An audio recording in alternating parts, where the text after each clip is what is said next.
খেলাফতি শাসন বলে তোমার জন্য যেমন সুশাসন, যে আমার শত্রু তার জন্য সমান সুশাসন। সংসদে একটা ইসলাম শক্তি থাকার কারণে কিন্তু এটার একটা অ্যাডভান্টেজ আছে। গণতন্ত্র এবং ইসলাম এটি দুটি আলাদা বিষয়, আলাদা গন্তব্য, আলাদা সিস্টেম। আপনি দেখাতে পারবেন যে ইসলাম মন্ত্রীরা সংসদে গিয়ে ইসলামের বিরুদ্ধে কোনো কথা বলছে। খেলাফতি রাষ্ট্রের বিপরীতে কল্যাণ রাষ্ট্র বা ওয়েলফেয়ার স্টেট কতটুকু আসলে কার্যকর? কল্যাণ রাষ্ট্রের মূল কনসেপ্টটা রয়েছে সুশাসন থাকবে সেখানে, ইসলাম তো সুশাসন আছে। এই কল্যাণ রাষ্ট্রটা এখানে কেন আসছে? ফর্মটা এসছে এই কারণেই যে খেলাফত রাষ্ট্র কায়েম করতে পারতেছে না, এটা বন্ধের ভালো। আর যদি আপনি বাংলাদেশের কথা বলেন, আমি বলবো এটা দাওয়াত। এখানে এই মুহূর্তে সশস্ত্র বিপ্লব করা সম্ভব নয়। আমি সশস্ত্র বিপ্লব করে এখানে টিকতে পারবো না।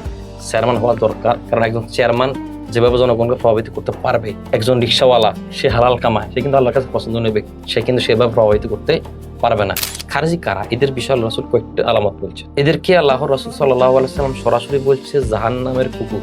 এরা খুব তুচ্ছ কারণে মানুষকে তাকফির করবে, মানুষকে মুরতাদ বলে ফেলবে, কাফের বলে ফেলবে, খুব তুচ্ছ কারণে, এবং আপনাকে হত্যা করে ফেলবে। এক্ষেত্রে কি জামাত কি ভুল পথে হাঁটছে না?